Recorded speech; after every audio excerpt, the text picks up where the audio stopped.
A very good morning, dear students. Welcome to e-learning classes of Sacred Hearts of the subject economics. And welcome back again after the exams. I hope all of your exams were good and you have studied well. So, coming back to the again same track, dear students, previously we were on the chapter number 10 of the macroeconomics, that was government budget and the economy. Till now, what we have discussed, we are just going to have a small recap of that in a very fast track. Thereafter, we will proceed. Initially, we have discussed about the meaning of the government budget, which unfolds the two stuff. The very first is the financial performance of the government over the past year and the financial programs and policies of the government in the upcoming year, and whatever the policy that is associated with the construction of budget and its implementation is considered as budgetary or fiscal policy of the government.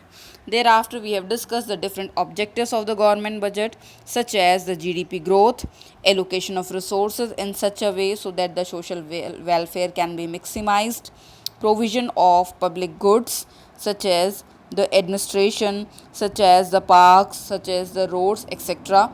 Thereafter, we have discussed about the redistribution of income and wealth so that the equitable distribution can be there. We have discussed about the balanced regional growth, special emphasis on the backward areas. Thereafter, another objective was the employment opportunities, and the last one was the economic stability. Thereafter, the objectives, we have discussed about the structure of the budget or the components of the budget. Then there were two basic components, budget receipts and budget expenditures. Initially, before exams, we have discussed about the budget receipts. Budget receipts are of two elements, revenue receipts and capital receipts. Revenue receipts are the receipts which do not create any liability nor it reduces the assets of the government. Thereafter, the revenue receipts were further divided into two parts, tax receipts and non-tax receipts. We have discussed the different type of taxes such as progressive, regressive, value added, specific, direct and indirect. And in the non-tax receipts, we have discussed about the fees, fines, S sheets, special assessment, income from public enterprises and so on. Thereafter, we have discussed about the capital receipts, and in the capital receipts we have discussed about the recovery of loans, borrowings and other liabilities and other receipts. So dear student, this was all about the chapter that we have done previously. Half of the part of the government budget and the economy have been completed. Today we are going to discuss about the context of budget expenditure. So let's get started. Initially, what are the budget expenditure? So it refers to the estimated expenditure of the government during a financial year. In one financial year, how much amount of expenditure is to be done by the government, that is the budget expenditure. Generally, same as the budget receipts, the budget expenditure is also classified into two parts, the revenue expenditure and the capital expenditure. Initially, we will discuss about the meaning of the revenue expenditure. So dear students, it refers to all those expenditure which neither creates any assets of the government nor it cause any reduction in the liability of the government. In the simple words, we can say neither the asset is created nor the liability is reduced of the government. All those expenditures are known as the revenue expenditures. Now see the different important items of the revenue expenditures in the Indian government budget. The elements of the revenue expenditure, what are these? The very first is the wage bill of the government, that means whatever the wages the government used to pay. Second, interest payment on the loans that have been taken by the government. Next, expenditure on subsidies, the subsidy that government used to provide to the households, to the producers, etc. And the last one is the defense purchases. All these will come under the context of the revenue expenditure because they do not create any asset nor it reduces the liability of the government. Just see a note over here, beta.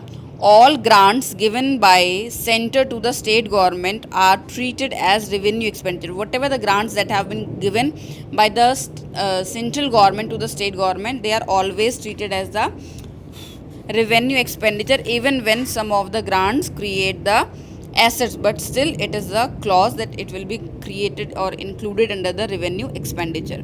Thereafter we will discuss about the capital expenditure. So it is just opposite context of the revenue expenditure.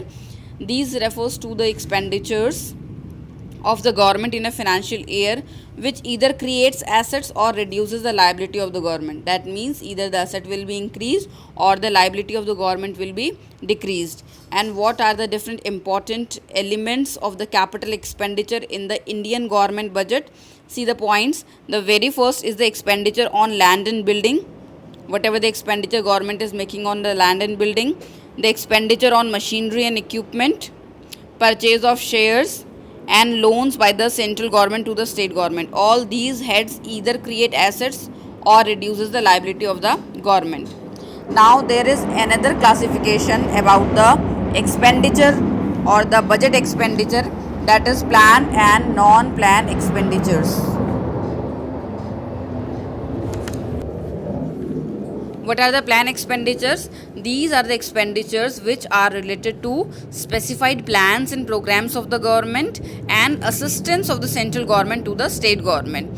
And these are the expenditure that are well versed or well known or well planned by the government, and it includes both revenue as well as capital expenditure.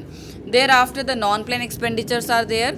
So all the expenditure except then the plan expenditures will be considered as a non-plan expenditure. Specifically, the non-plan expenditures relate to the routine function of the government. What can be in the routine function? For example, law and order, defense, and subsidies. All these are concluding the non-plan expenditure. That means they are day-to-day activity, and that is why no specific planning is to be made for that. Now see a note over here. In the context of India, non-plan expenditure is significant part of the total government expenditure. If we talk about India, dear students, then in our country, the non-plan expenditure is having a significant role in the total expenditure of the government. And now, after concluding the above topic about the complete budget expenditure, two equations are here.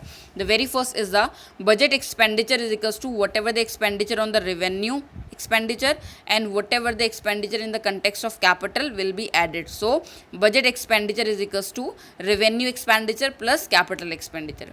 In the same way, another equation is there. Budget expenditure is equals to plan expenditure of the government plus non-plan expenditure of the government. This is all about today. Today we have discussed about the budget expenditure.